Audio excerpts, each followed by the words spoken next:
What is going on, ladies and gentlemen? Welcome on in to the Brass Ring Media Podcast for Tuesday, July 15th, 2025. What is going on, you guys? I'm Zach Haydorn. That is Tyler Sage.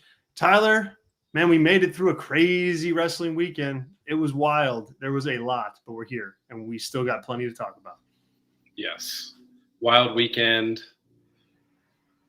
If anybody watched all of it live, no shade, kind of some shade. But also, how? Yeah, I mean, I guess in the main event, because you couldn't watch main event live. Why would you want to? Well, you couldn't watch that full thing live if you watched All In live. Yeah, I mean, you could double screen both. You could double screen. Okay, fair. Yeah. I'm saying, like, if you went, like, Saturday, 3 p.m. Eastern to, 10:15, it went a little long, right? And then it went to like 10:15 Sunday. Yeah, and then just like, hey, shout out to you, but it was wild. I mean, look, we had NXT Great American Bash, we had All In, we had Saturday Night's Main Event, we had Evolution, and then we had like Dynamite on Wednesday, Collision on Thursday, SmackDown on Friday, Raw on Monday. So it's been crazy. But the great thing is, we've been able to cover it for you. We've got all sorts of content up for our members. We did our full all-in review show for our members that dropped on Sunday. I just wrapped up a quick Evolution record because I wanted to make sure to get that in. And we'll also probably have an NXT Great American Bash Saturday Night's Main Event review as well. So it's coming. And you need to be a member to check that all out. So head over right now and try us out from a membership perspective. Patreon.com/BrassRingMedia is how you do that. And you can also just hit subscribe right here on YouTube right now. Just click and you can get access to all that stuff right on YouTube.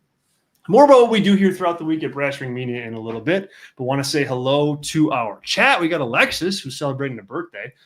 Alexis says, hello, everyone. My birthday is yesterday. Well, that's like better late than never. So happy birthday. I don't want to like. Do you think like? Is this the real person or is this like a weird? I know what you're going to say. Either way, let us know. No shade if you're a weird account that is moonlighting as someone for Price is Right. No shade, for sure not. But I had the same thought because, hello, everyone. My birthday is yesterday. The is yesterday part is making me think this is some kind of AI generated fan. But Alexis, if you're not, take all fans. Especially if AI has money, we will certainly take. We'll take as many AI fans as we can. That's kind of true. It's kind of true. But we also like our real people who are our fans as well. Mm-hmm. But Alexis, also, if you are a real person, message again. And free membership for a month if because you're actually from Dayton, Ohio, so give me something that only someone from Dayton would know, and I'll see if you're actually real. That's how you can test you're real, and we'll see. We'll get no response, and that's how. But also, like, our chat believes Alexis is real because Sean says, "Your happy birthday, Alexis! Glad you're here." Adam Kidd, happy belated, Alexis. So Alexis, the AI bot, you're getting a lot of love. Big thanks to Sean and Adam for joining the show today. I appreciate it. We got Alex checking in from Twitter with our first comment of the day. It says CM Punk versus Gunther is going to be a massive war. Plus, it's awesome to see Roman back, especially from being a dad at Disney World and welcoming his sixth kid. Yeah, Roman, yes, he leveled up. 6 kids is wild, but thanks, Alex. Appreciate you. That's 6 too many for me personally, but shout out to him. I mean, hey, look, to each their own with the number of kids from 0 to whatever, but 6 is that's a lift, man. That's a lift. Can I say one thing to start the show here? I don't want to WWE took away the funniest Tyler main event at SummerSlam ever, and I'm disappointed. The funniest main event at SummerSlam ever took away. Yeah, they took away from me on basically. Can you imagine the amount of content that I could give by myself of CM Punk and Goldberg in the main event? Oh my God. You could just sit here and just talk and talk. Yeah, 24-hour stream. Just a 24-hour rant session about Goldberg and CM Punk. No, listen, I'm glad that we're not getting that. That is a good thing. The wrestling world does not need CM Punk against Goldberg in a match ever. Yeah. But definitely not this year. But really ever. Let's start off talking about. Well, hold everybody else in the chat too. By the way, we got Andrew is in there. We got Mike in there. Tracy is in there as well. Hova is in there. We got a lot of just a great audience here tonight. It's going to be a really fun show for sure. But let's start with Roman Reigns. We talked about him and his 6 kids. That's crazy. But it's crazy. What I thought was crazy, man. And it's not like we've never heard a babyface pop for Roman Reigns before. We have. Like, I'm not saying that we haven't heard one. But last night, that return, that seemed more like a genuine, holy crap, we're happy to see you, Roman Reigns pop. And when I think back to his other returns, like SummerSlam last year, it was just kind of like tempered and kind of weird. Like the new music hit and like nobody really knew who the heck he was. So the big babyface pop like didn't come. And here it was like it all came together. Like, and I just was sitting there thinking to myself, like, this is what they always wanted. And the road traveled to get there with it, with all the pushback and all the terrible booking that Roman Reigns has been a part of for years. And some of the coldest times in WWE are on his shoulders as a babyface that's not working. And there they were. There the pop was last night. What did you think, Tyler? Yeah. Like most things, top level WWE, I had 2 minds of it. I think you are correct in the star power of Roman Reigns. It's funny on the Discord, which I knew was the kiss of death. I was like, when's the last time that all the Shield guys haven't been on TV? I figured that wouldn't be on the show. I figured Moxley would take the week off. And like, oh, Roman's gone. Of course, Roman shows up. You know, that maybe there's some cosmic law that as long as these guys are under 45 collectively each, one of them has to be on television. Huge star power, huge pop, all that stuff, great stuff, like you're saying. And were they in Birmingham last night? Birmingham, yep. Yeah. And anti shout out to the guy in the Confederate flag shirt in the front row. I didn't see that. It was rough. I was surprised they didn't make him change it. But anyway, all that you said is I completely agree with all that stuff. Big picture stuff, like the stuff with him and Punk, it's more of the WWE, like who's a good guy, who's a bad guy, who are these gray guys. These guys are over and they don't like each other, so that's the story. Also, and we'll get into it when we talk about Seth, what is like, this is not necessarily a bad thing, but I don't like have the confidence at this moment to be like, it's going to work out no matter what. Like, what's the story here for SummerSlam for Roman? It's like for Roman, it better not be Bronson Reed and Braun Breaker versus Jay and Roman Reigns, because that ain't doing nothing for me. So that's like, hey, it's a pop, he's a big star. That's a quick way to make it like, all right, well, he's just another guy on the roster. So I'm worried about that. I'm worried about all your over guys perpetually just not liking each other, not working together. We're seeing it work in AEW that like, hey, having like a couple big heels and a couple big baby faces that you know where they all stand helps a lot. And again, we'll talk about Seth, my theory on what we saw last night and how that coincides with that. But if it's just like down the middle, I don't know what they're doing here. And there's no way that's acceptable for me. If I have Roman Reigns what's he have in 2025? What's he going to work? Like 6 matches? Dude, I don't even know if that's in the cards at this point. I mean, he's only had what, 3 so far? Yeah, Raw, on Netflix, or no, Royal Rumble, Raw on Netflix, WrestleMania. The night after WrestleMania, right? Didn't he do Elimination Chamber? Did he do Elimination Chamber? I don't think so. Maybe he did. No, I don't think he did. I don't think he did. But anyway, it's less than 10. It's going to be less than 10. Yeah, so you want one of those to be that? I don't know. I don't think so. But we'll see. That's what I'm worried about on this. Like, it's a cool pop, and then, like, it goes and is instantly, like, Undertaker taking on Heidenreich or something. Like, I don't care at all about that. And you're, like, wasting a guy in his upper ladder prime in his peak star power. So that's my concern. That would be – I think that would be a disappointing match, too, if it's a tag team match.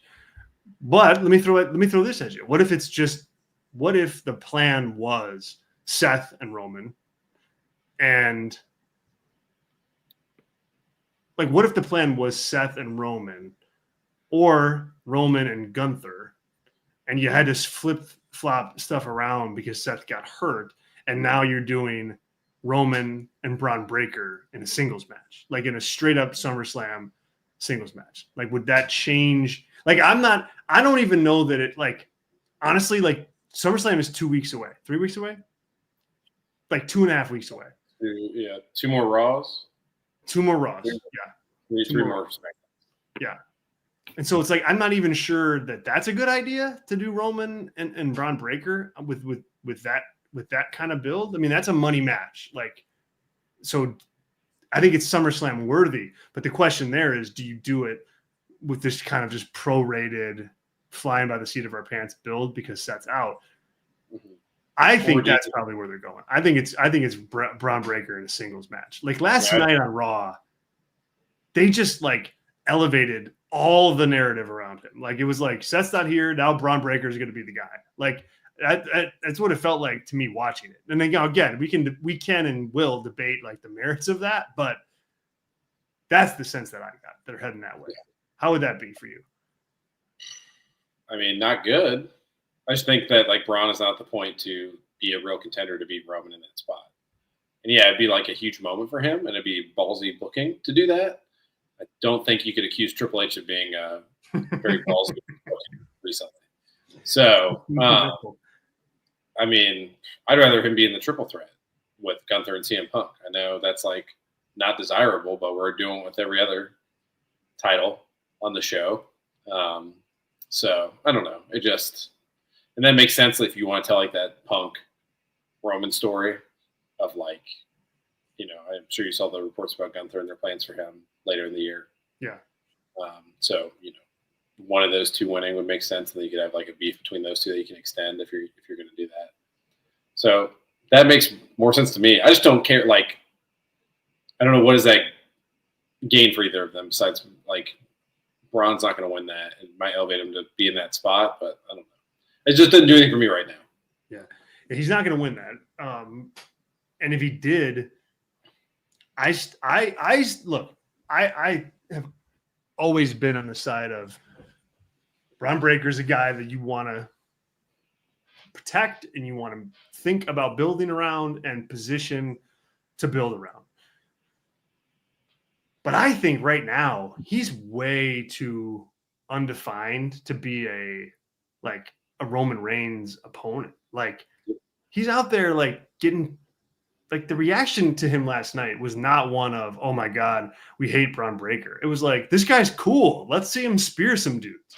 The week before it was people cheering him beating up poor Sami Zayn. Sami freaking Zayn, like the ultimate babyface. And you're cheering Braun Breaker doing this. Like when you do Roman Reigns and Braun Breaker for the first time, it's got to be clean, man. It's got to be Braun is the hated heel, and by beating Roman Reigns comes a whole mess of heat and a whole lot of business that you can build off of giving him that win.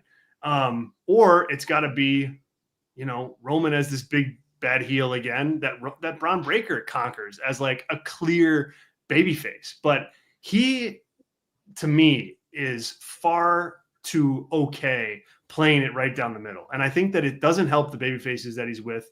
And like, it may not be as glaring of an issue when you're going up against Roman Reigns, but it might be. It might be. Roman's a huge babyface now. And if I'm him, I'm like, I'm not working with Braun Breaker. Like, forget it. Like, wait, you know, get some heat first, and then I'll work with you. So I like the match a lot, but I don't know that they're ready to do that match. So that's the problem I have with it. Yeah, for sure. And him not being defined is, again, like, do you want Braun to be in that same equation of like, hey, it's an over guy who we don't really define, so he can like feud with everybody, but it's really kind of unsatisfying in the end. Yeah. Where you have, of your top guys, you have Roman and Punk are exactly in the same boat of like, they're cheered, but all their actions are heelish. Cody's a babyface, Cena's a heel, Seth's a heel. I want more guys that are, I know he's a face, I know he's a heel, to put on big matches. Gunther will be a babyface, so that makes sense why he's like can tween a little bit here. But it just we'll see. I just like this is like next SummerSlam. I want to see this match. Yeah, right. Because then Braun can win in that capacity. Right. Take a quick pause for the cause here. This is the Brass Ring Media Podcast, guys. Thanks so much for joining us today. We're live with this show 2 times a week right here on the Brass Ring Media YouTube channel. We have a Tuesday evening show here where we talk primarily WWE, and then a little bit later in the week on Thursday, usually Thursday afternoon, we talk more AEW, and obviously if there's big news that drops, we hit all of that throughout the week as well. But twice a week, and you can get these shows right here on the Brass Ring Media YouTube channel. You can also get them by subscribing to our audio podcast feed. The same exact shows go live there, or not live there, but they drop there, and you can take them on the go with you. So just search Brass Ring Media in your favorite podcast app, and we come up. All of the Brass Ring Media live shows end up on that feed. So that's our show twice a week, Nocturnal Knockout with Robert, the Kick-Ash Podcast with Ashley, and the Daily Wrestling Hotline with Dominic D'Angelo all hit that podcast feed as well. So we got some great stuff that hits every single day.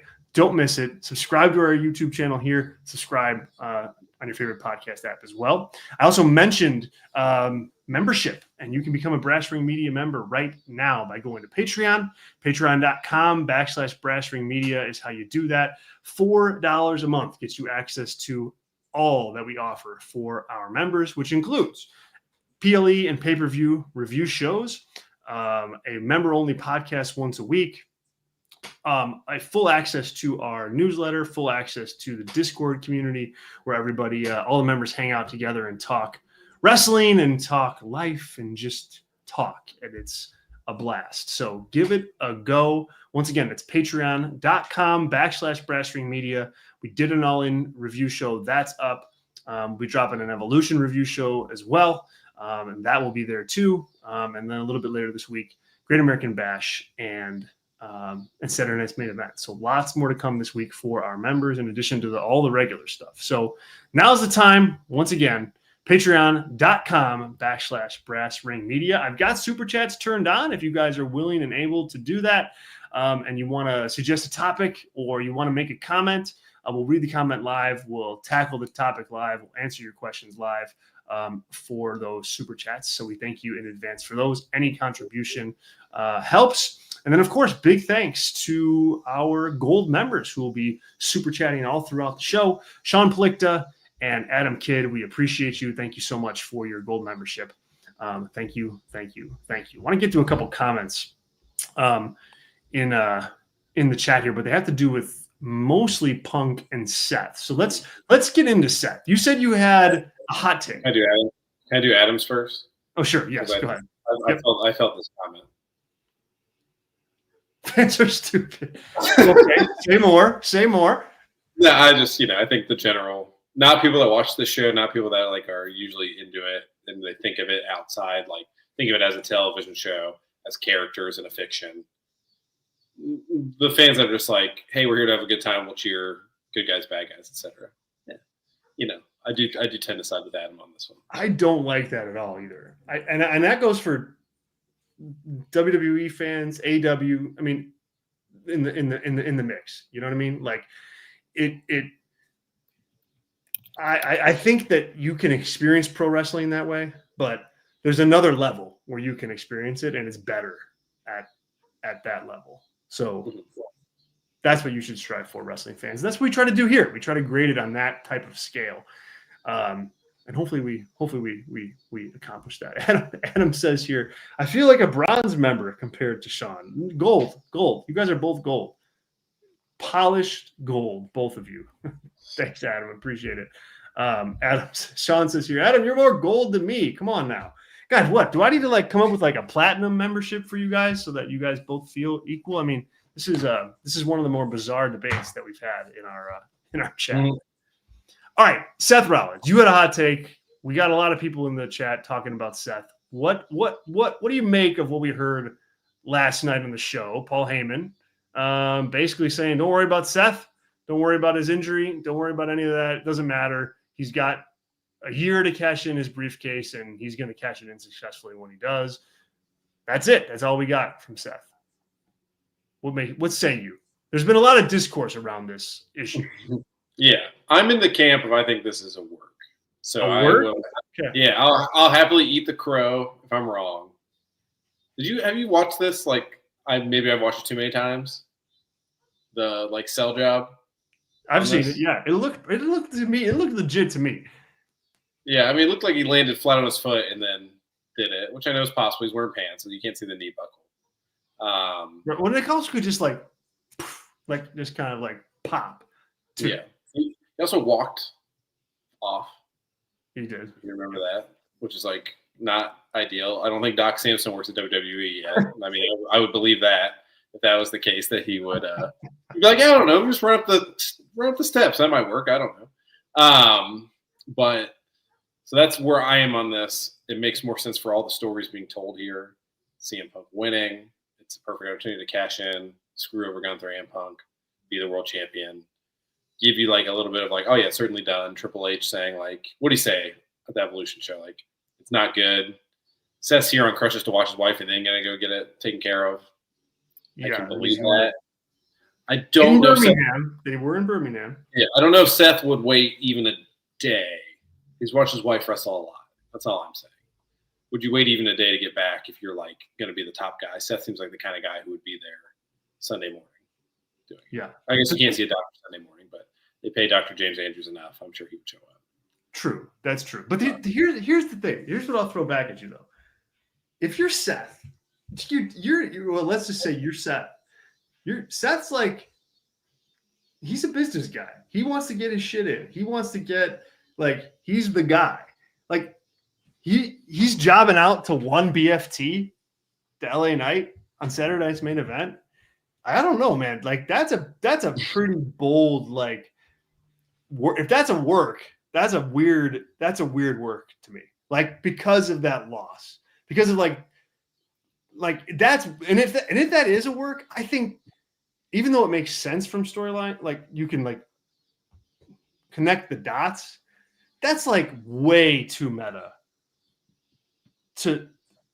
for my liking, because it's like you now the meta is like infecting the actual wrestling matches that you're having, and Seth is losing to LA Knight, but not really, because he's hurt and everybody knows that that's like, it's just a weird convoluted work. Yeah. Even though you can connect the dots. I agree with you on that, but I don't think Seth's going, yeah, I'll lose to LA Knight. Yeah, I didn't say it was good. True. I just think it's like for that moment to get people like us. I think Seth, as a guy, Colby Lopez, is very into doing that, if I had to guess. Of like all the guys in wrestling, I think Seth is very online. And like, remember when he was on like Corey Graves' like podcast, and that was the thing, and did a whole thing and saying like the best wrestling in the world's in WWE, and this is like super duper peak AEW, and it's like he's wrestling Goldberg or whatever. I do think he cares about that in like being a big surprise splash, and would be willing to like assume that like no one's going to remember he lost to LA Knight, and if it was an injury angle, so it's fine. It doesn't really matter. In the narrative, you thought this happened, and you got this huge moment. It's like Heist of the Century 2.0, because it's like that level of if he does it. But like, why does he have to have fake an injury though to pull that off? Like, you have to like think you have to think he's not there, and then he can laugh on Monday night when he's like, "Yeah, I got all of you. Like, you didn't think I was a genius. I'm a genius. Like, you didn't see my medical report. No one did, and got him." Like that. I know that's like so sacrilegious to the business to do that, but he is a bad guy, and that is a way to get like some real heat. So I don't know. I'm just like something is stinky about this. So like the story would be Seth fakes the injury mid-match, loses to LA Knight. It doesn't matter. He's got the contract. It doesn't matter because he's got the contract, and then he thinks this can be more of a like surprise cash in because people like CM Punk or Gunther, whoever, will think he's gone. Yeah, no chance to cash in. So they'll let their guard down. He appears. Okay. Even if he doesn't, they might even play his music so that like Punk gets distracted for a second. That would be more like this is not gonna work, but he's back sooner than we think. That's like the half and half, like Azan saying in the chat. That's also very possible, and I will not take full credit. It could be like he's not gone 9 months from an ACL, but he's gone 2 months, sort of thing too. So I'm open to that too. I will not take full credit for that. That's like a half and half work shoot. But I don't know, man. Like Paul Heyman, would you agree he's like pretty into like the details of pro wrestling? It's like I don't know. That just something about that Money in the Bank still being branded for Seth Rollins while he's holding it. I don't know. I would have rebranded that if he has no chance to come back in a period of time. Personally. Well, I think too, it's like even if he got hurt legit and is going to be out, like this could all be after the fact, puppeteering, by them. Well, we're going to release this to Brian Alvarez because Andrew H says here in the chat. Brian Alvarez came out and said Seth was injured before the match, and this angle was to write him off TV. I mean, I saw Brian say that. I don't know. I don't buy that one. Yeah. That all seems less believable to me than it being real or being totally fake. Yeah, honestly, because you don't do that. Fine, he was fine. Yeah, like what kind of injury do you have if you're doing like moonsaults off the middle rope? Right.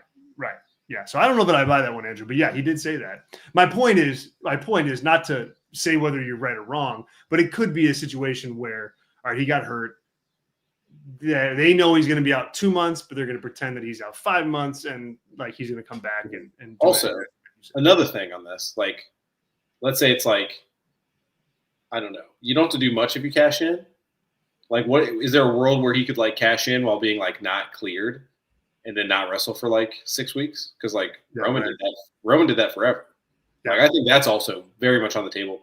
Because if Seth comes out at night one main event, presumably, and cashes in and is the champion, that's some good TV right there for Monday night. Yeah. Well, especially if it's over, if it's on like CM Punk who just won the title or something, and you got Seth catching in, like that's a really good. Yeah. It's a really good. Not only is it a good angle right then, but it gets a lot of heat and a lot of interest for a rematch. And, I just think Seth is such a guy who would want to like in that opening segment of Raw, not use the word mark, but use the closest thing to the word mark. Like I got all these stupid marks, and like be very, very proud of that. I just think that's like a lot of what this is. Seth seems like a guy to me who would love to do that to people like us.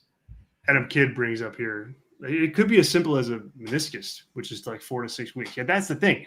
It could be that. I'm with you, Adam. Like I think it could be that, and they just, all right, we're gonna embellish this a little bit, and we're gonna use it as a time to kind of flex on Braun Breaker a little bit, make him seem a little bit bigger.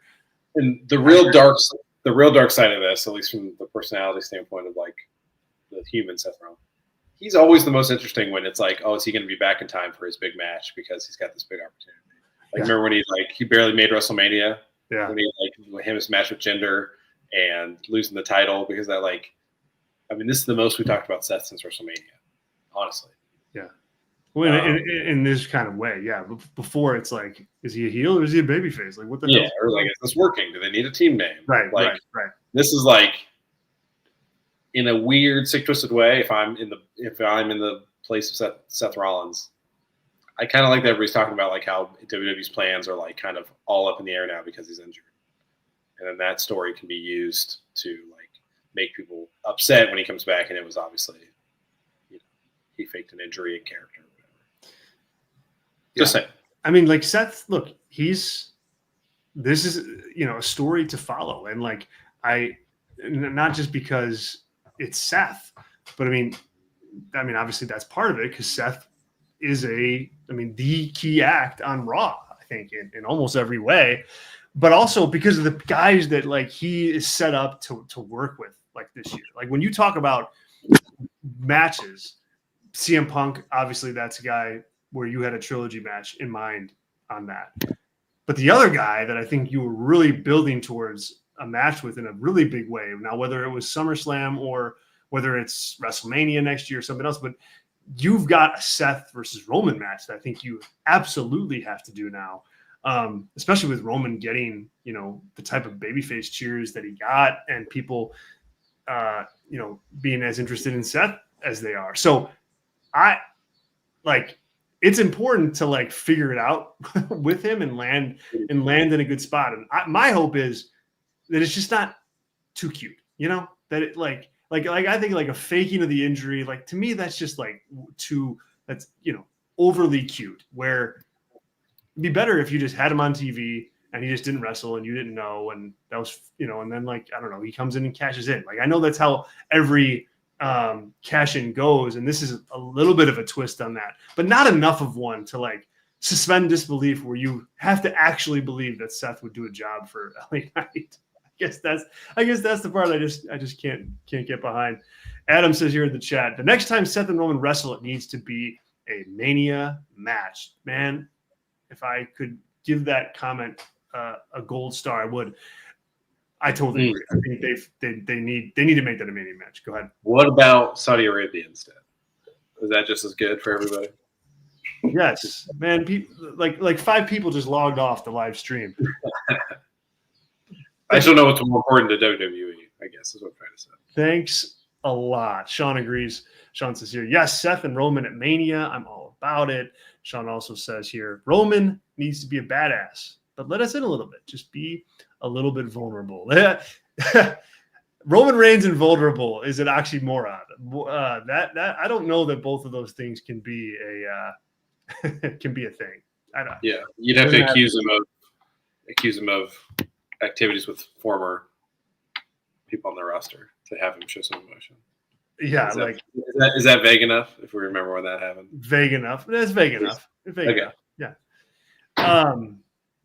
There's a comment in here that I want to get to about Roman, but I can't find it. It was Adam Kidd who said this. I can't search back. I forgot the star. Our Bronze Star member himself. Yes, the Bronze Star Adam Kidd. He said that OTC one. Yeah, yeah, right. We got to get some like OTC stickers or something like that for our members. Anyway, he said that Roman is like the one true star in WWE. He's in the business. In the business, yeah. Would you agree with that or disagree with that? This isn't on my note sheet, so I'm flying off the cuff. I would say on a curve, yes. He's still like totally unrecognizable to the general public. Like if you had 100 people, let's say, I don't know, what do you want to pick? Dallas, downtown Dallas.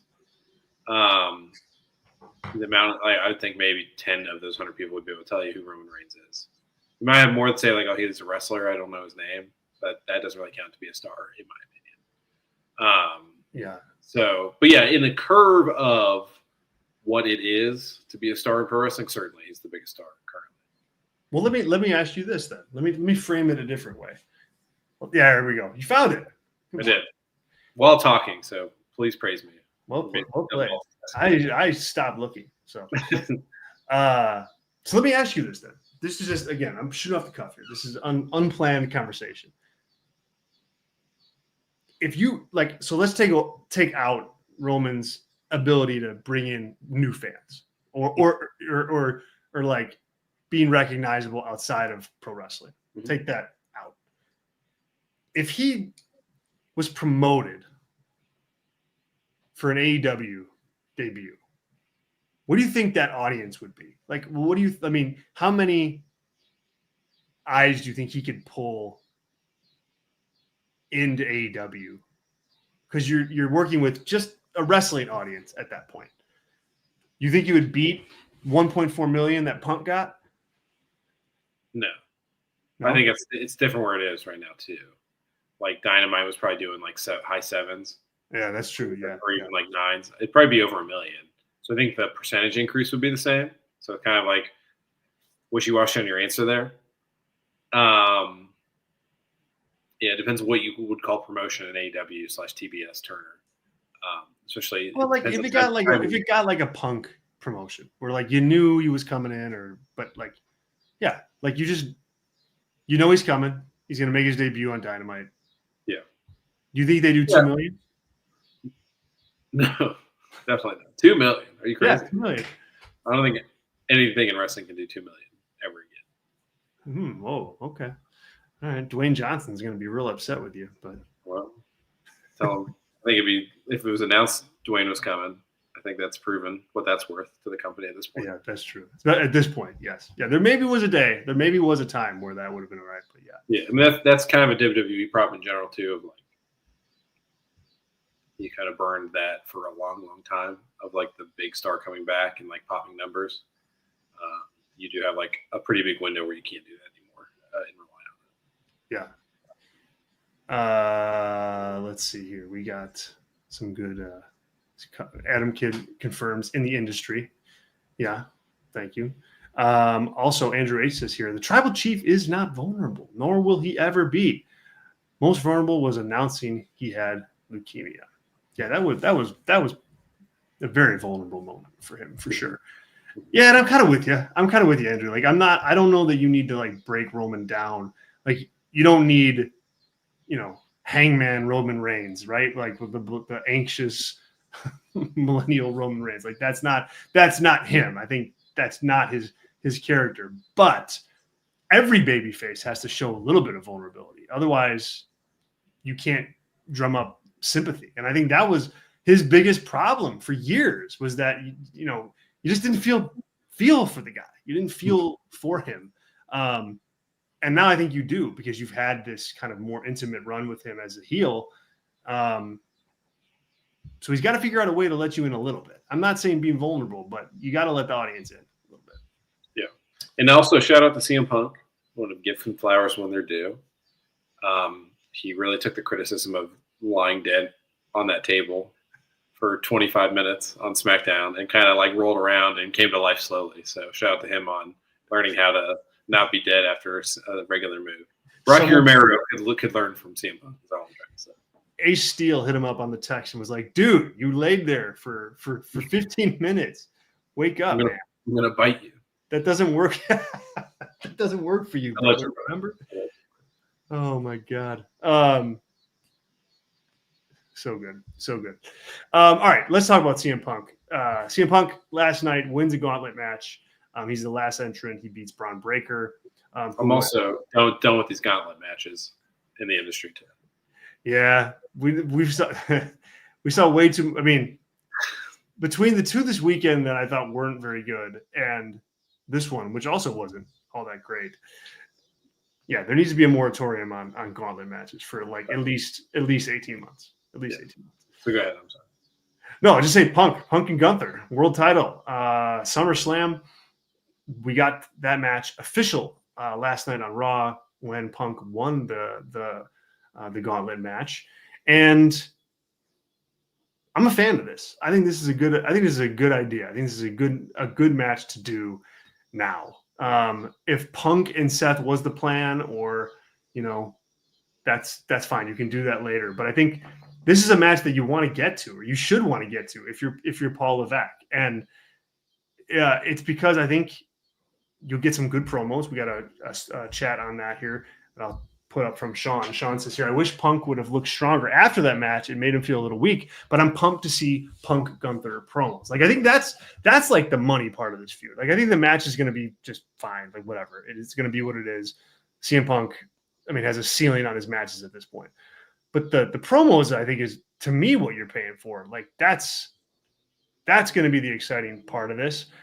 In my eyes. Obviously, I think Gunther has to go over strong. I don't think you're going to get, a CM Punk World Championship reign here.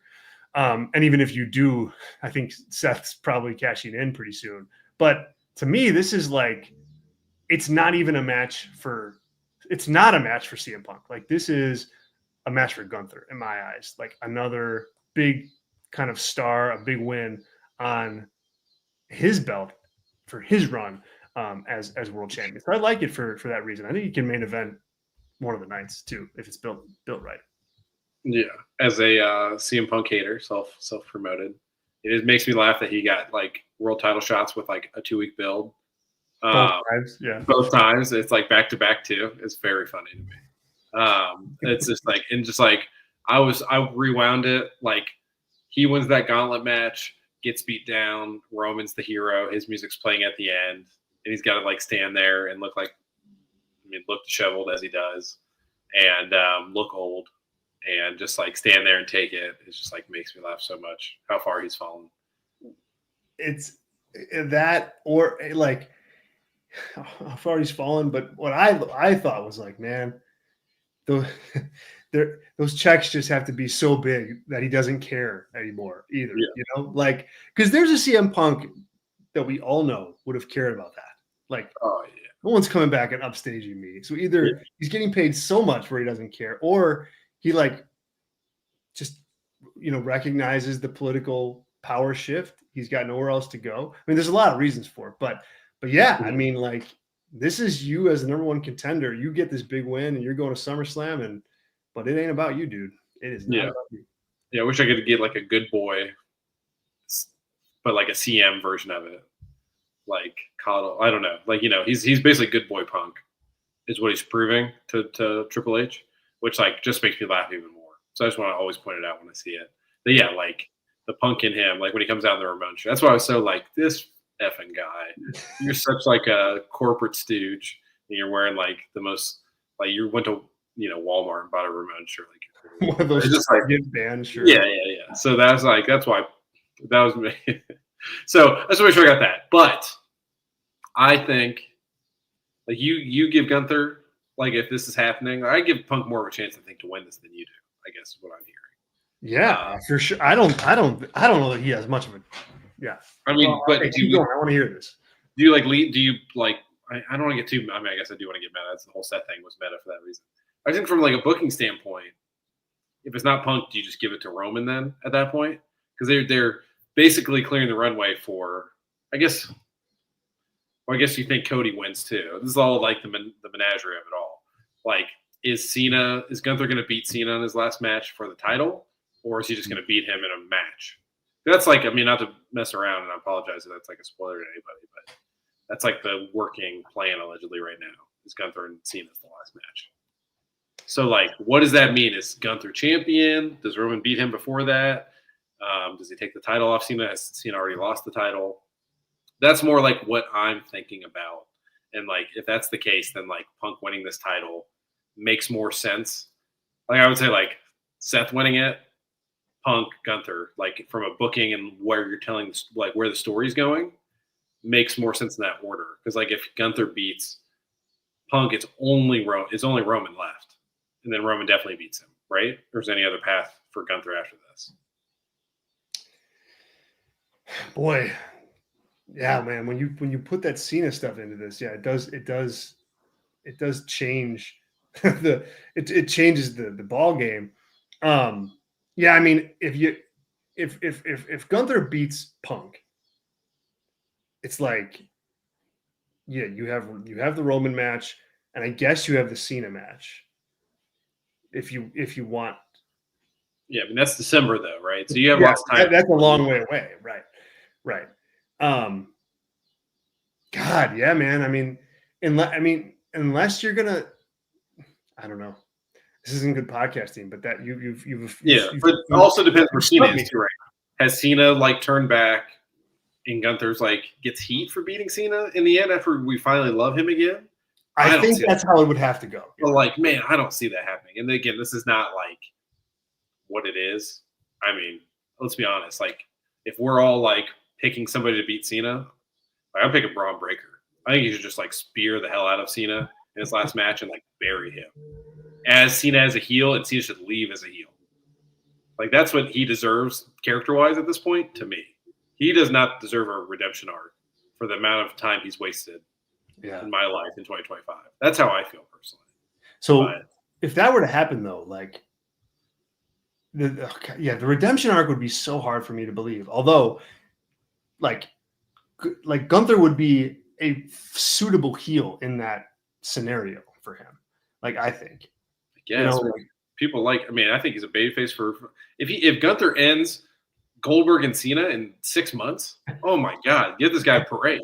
And Punk, and he beats Punk. Oh my goodness, yeah, Punk retired after that too. Like, yeah, get rid of these. Maybe even though he's like 2 months away from being a 40-year-old guy, get rid of these late 40s and 50-year-old guys. Yeah, him be like he's taking out the trash of WWE of yesteryear. Like that's fine. Like have him be the Legend Killer 2.0, the Legend Retirer or something. Yeah, Sean Palicta says your Cena does not need to have the title for that long. Yeah, that's kind of the issue that I see with that too.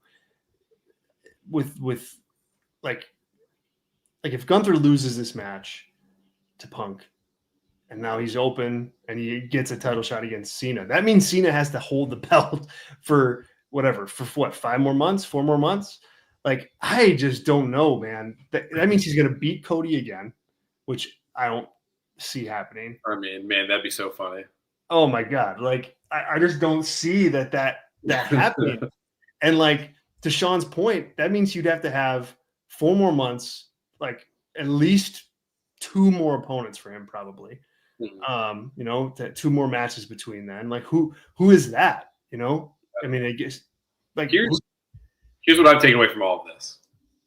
We haven't talked about it. I assume you did a show earlier. I was working for Evolution for the patrons. Okay, thank you for doing that. Please listen to that, everybody. I'm sure it's great. I'll listen to it as well. What I've learned is I need more women in WWE on television. Dude, they're the strength of the promotion right now. Great show. Loved it. Probably collectively a better show than All In. Not as impactful long term. But like even last night on Raw, like I thought last night's Raw was a really good episode. And there was a ton of women's stories going on that all work for me. So like I'm not trying to like totally pivot it from what we're talking about. But like I'm at the point of like look like as a fan, and I like pro wrestling. I said this for the All In show when we kind of buried most of it, but liked the important stuff. For WWE, I'm like kind of hoping that Cena beats Cody and it's like funny.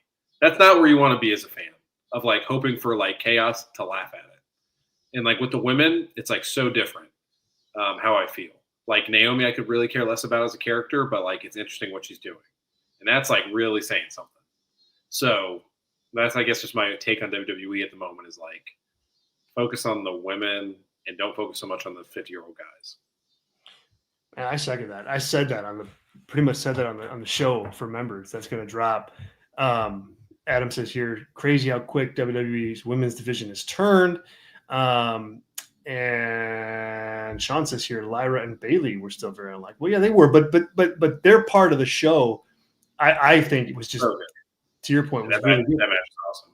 That was the second best women's match of the year. Yeah, it was really good. And my thing is more so like take the good matches out of it, take the good perceived good talent out of it. What I took away from that show, outside of just having a fun time watching wrestling, was that like the women like draw money. Like that audience was more invested for that show than they were for Saturday Night's Main Event, than they were for NXT Great American Bash, than they were for Raw. Like there was a clear investment from the crowd for the show that they were seeing. And it wasn't just because of one match. It was because of, man, we're going to get to see the WWE women's division show out. To me, like if you're Paul Levesque, you're like, that should resonate with you. That should resonate with you in a big way to put women in big spots, because it's not just, okay, token, we're going to give the women a main event. It's, they've got the best storylines, they've got the best talent, and the crowd is invested most or more in them. And I think that was like clear as day, based on that Evolution show. Yeah. Like especially when you compare it to Saturday Night's Main Event. Jesus. Yeah. Oh, it's horrible. If I care about Lash Legend, you know the booking is really strong. Yeah. Is all I'm trying to say. Like, from where, like, not that I'm an avid NXT watcher, but I think she was pretty rough around the edges when she first started. Would that be a fair statement? Her? Yeah. Oh, Like, as an in-ring talent, was pretty bad. oh my God. Yes. I mean, So, crazy yeah.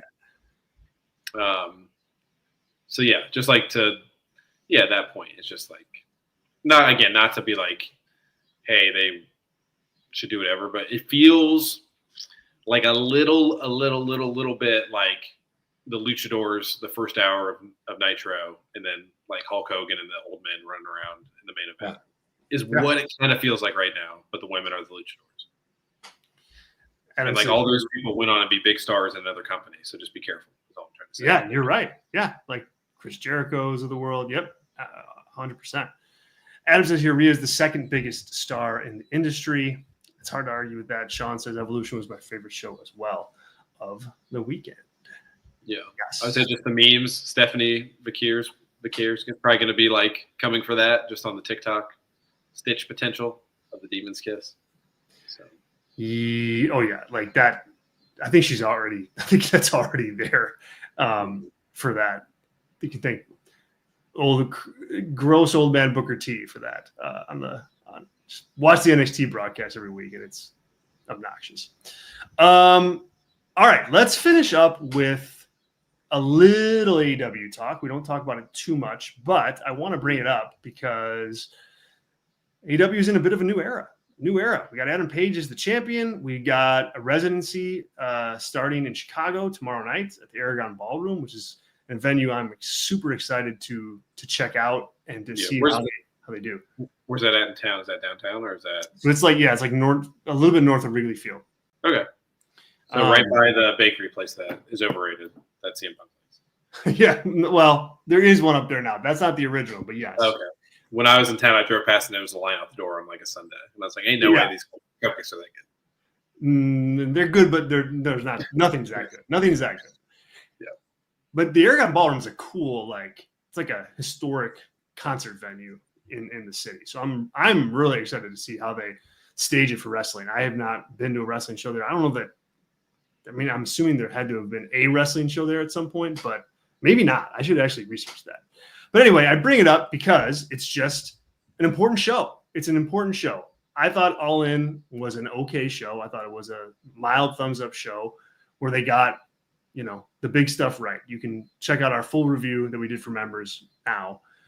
But now you got to lean into all that. You got to lean into Adam Page. You got to lean into, Okada, right? You got to lean into Tony Storm. Like, you really have to showcase the guys that came out of that event, the women and guys that came out of that event as your stars. Like, you got to put them on pedestals and you got to keep that momentum going. And I'm real curious to see, what the show looks like, now that Adam Page is champion. So Tyler, talk about that a little bit. Talk about how important, Dynamite is tomorrow night to kind of capitalize off of, some, regardless of what you thought of the show, momentum that the company's going to have right now. Yeah. I mean, certainly if you're Tony Khan, even if you wanted to give everybody hey, good job, you have the night off like they typically do with pay-per-views, you can show up and not have a match. And Hangman's got to open the show. Yeah. That has to happen. Has to. Yeah. It's got to be and he's going to come out. And if it's an angle, it's cool. If it's just a promo to say thanks everybody, that's fine for the triumphant hero to do. And him and Swerve probably interacting, I think, would be more my focus. If you have him and Tony out there, I think that would be incredible. If both your champions came out, interacted some way, as hey, we are the pillar of the new era of AEW, without saying it. You don't have to say that. No, don't say pillar. You don't have to say that. Right? For the love of God, don't say pillar. Don't say pillar. You do. Kiss of death. But yeah, just something like that to open it. If it's a video package of Page backstage and a video package of Tony, and our main event is Beast Mortos versus Kyle Fletcher, I'm gonna destroy the show. Yeah. So you just gotta capitalize on it. It's August 20th is All Out in Toronto. I think Forbidden Door is first. Is it first? Isn't it? I think Forbidden Door. I don't know. Someone shows. I'm looking. You can talk it. Okay. So just like, but they probably have about a month. I think October 20th is, or August 20th is the next pay-per-view. So you do kind of have to build there. Obviously, MJF probably interacts with Paige. The way that was so quietly discussed, I don't want MJF. I don't know how you feel. I certainly don't want MJF to be the first opponent for Paige. But if they do, I respect that. Hey, like, he could lose his first title defense after all of that and kind of be the Bryan Danielson of AEW, where you can, like, win and then lose immediately. So that's more what I'm focused on. Like, again, who are the key people off of the show? Paige, Swerve, Okada, Mercedes, Tony, Kenny, Ospreay, probably in kind of that order. FTR, Cope. Let's do that on Collision. God, that's I don't know if that ballroom can handle the pop machine himself. Again, for anyone, it was so good. It was so good of content. The content was too good. I got to give like a little Patreon snippet here, but like Cope and Penta doing the same effing thing when someone's getting absolutely beat down in the ring and they're coming out for backup and they're just doing their shtick. Just like, if there's anybody who has no sense of the business, it's Adam Copeland. It's just like, I'm sorry to lie. I know you don't talk about Cope here. No, but I think it's hilarious. So go ahead. Yeah, like he's totally derailed his entire legacy, in my opinion. Like him in Money Plane is better for humanity than what he's doing right now in pro wrestling. Ouch, that hurts. Oh my God, yeah. I don't think you need to run a Cope angle this week. Let's call that. Right, like if Cope's on Dynamite, I'm already like, man, everything else has to be absolutely a banger. Yeah, it's got to be a home run. Yeah, it's got to be like that's the only bad segment on the show. Yeah, I know. I agree. It was that bad. It was that bad at all in.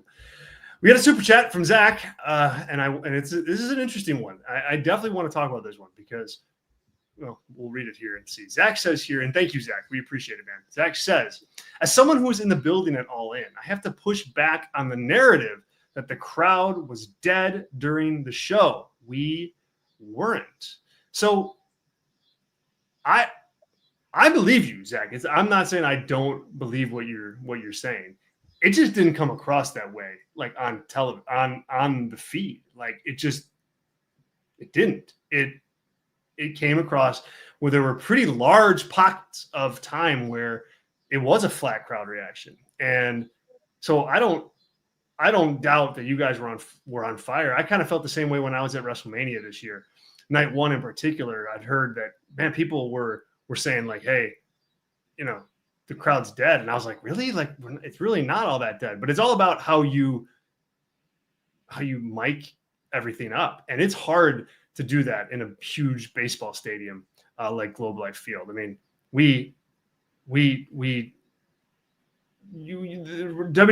says the same thing about the performers say the same thing about not being able to hear the crowd very well because of the way sound goes in those places. So I don't think it's a knock on the show or you as a crowd, but it's true. You couldn't hear it. Yeah. I mean, that's like, we talked about on the show itself, like it looked great. It looked like there's 50,000 people the way they shot it. Like, and I never praise AEW for the production, but like great production value on that. But that's the trade-off, right? Even if there was 50,000 people, those venues are not stadiums for, like, WrestleMania sucks on TV. Like, you can't hear anything, and everyone's destroyed. There's a chant on the floor that gets to the stands a little bit later. It just is what it is. Like, I would prefer whatever. I know it's never going to happen, but like, if you had the option as wrestling fans, let's say you're in Vegas, and it's like, hey, we're like in the stadium, but the main event's at T-Mobile. Like, I think people would opt to watch the show on the screen in T-Mobile to watch the main event only. and be the loudest, insane crowd of all time. I know it's never going to happen, and that's a crazy thing to say, but like the arena feel of like a WrestleMania 13 or something, right? Is just never going to be beat to have that many crazy people packed in a place that's made to hold the acoustics and sound loud, as opposed to literally an outdoor park, which is what all those are. Yeah. Yeah, so it's just not a knock on you, Zach, but it's just the reality. It's true. We've got a fun debate going on here in the chat about who's more over, Rhea Ripley or Toni Storm. I mean, it's not a debate. Yeah, I was gonna say. I'm sorry, Zach. It's like not even close. It's not even close, man. Zach, come on, my man. Like, what are we doing here? Like, I think you could be a diehard AEW fan, Toni Storm fan, to the end, and still be able to admit that Rhea Ripley is a much bigger star. Yeah, I mean, come on. There's nobody on AEW's roster that's a bigger star than Rhea Ripley. Yeah, that's it. Right, facts. Like, exactly. Yeah. Well, I think I talked about the picture too. My new girlfriend. I broke. She's more over than Rhea Ripley. I broke the news. I like wrestling. It's always a very delicate thing, right? When you're dating somebody and you're a guy in your 30s. Let's be honest. It was the last thing. It was like, okay, I think I have enough clout here to tell you that I like professional wrestling. And she's like, oh, like Rhea Ripley, is that what you're talking about? She knows nothing. She knew who Rhea Ripley was. Like, she's no kidding, arguably more over than Roman Reigns. So just an anecdote for you. Yeah. And I mean, pops, matches. I mean, come on. Yeah, it's just. And there's lots of people enjoying her content that don't watch wrestling either. We'll leave it at that. Yes, there are. Yes, there are. All right. That was a blast of a show. I'm so glad we cracked the mics today. Thank you to everybody who participated. Thanks to everybody who's in our live chat. Thank you to our gold members, not bronze members, not platinum, but our two wonderful gold members, Sean Palikta and Adam Kidd. We thank you for your participation in the show. Guys, we'll be back with another Brass Ring Media podcast on Thursday, so you can check out our AEW talk coming out of Dynamite, and also, whatever else happens between now and then. Tomorrow afternoon, right here on the Brass Ring Media YouTube channel, Robert takes over the ones and twos for Nocturnal Knockout. He is doing stuff on YouTube with pro wrestling content that nobody else is doing. Seriously. So don't miss the show. And if you have to download it after the fact, download us as a podcast, search Brass Ring Media wherever you get your pods, and check us out. Sean says here, BRM, baby. Adam says, join everyone. And join. Give us a go. Give us a try. Patreon.com/Brass Ring Media. It's only $4 a month. That's it. And you get access to all of our content, including the All In review show, the Evolution review show, and soon to be posted Great American Bash and Saturday Night's Main Event reviews as well. So get on it. Patreon.com/Brass Ring Media. Tyler, any final thoughts for the show today? Yeah, I don't know what we're going to do with a free weekend of wrestling content. I would say, like, in general, though, like, we might not talk about this again. Legacy, like, WWE trying to, like, counter program Mania, I think should be short-lived for the reason we saw this weekend. Like, a good show and a really bad show does not equal, like I'm not happy as a WWE fan, even if I don't watch AEW, to like have all this content pushed to me because I know what they're doing. So I just think, like, in the long term, I don't think we see this as a trend, but we'll see. I hope not, man. And I hope you don't see, because I think that All In was 6 hours to go into Saturday Night's Main Event on purpose. I mean, clearly that's part of what the strategy was. Like, we're going to go as long and we're going to put on our big matches starting at 8 Eastern, That was a strategy, and that didn't help the show either. Just run your companies, man. And just do it. Just do it. That's it. I agree with you though. That was Triple H probably won't be booking 2 years from now anyway. So. That's oh boy, that's a whole nother podcast. Brian Wirtz will probably be nicer, so we'll see. Is he a nice guy? I don't know. He looks like kind of like a slimy guy to me. Yeah, but that's a whole other thing. Does Dwayne want to get into that? I don't know. So I don't know. Dwayne. All right. We'll talk Dwayne some other time. Thank you guys. We appreciate it. Have a great week. Enjoy Dynamite, and we'll talk to you real soon. All right. See you.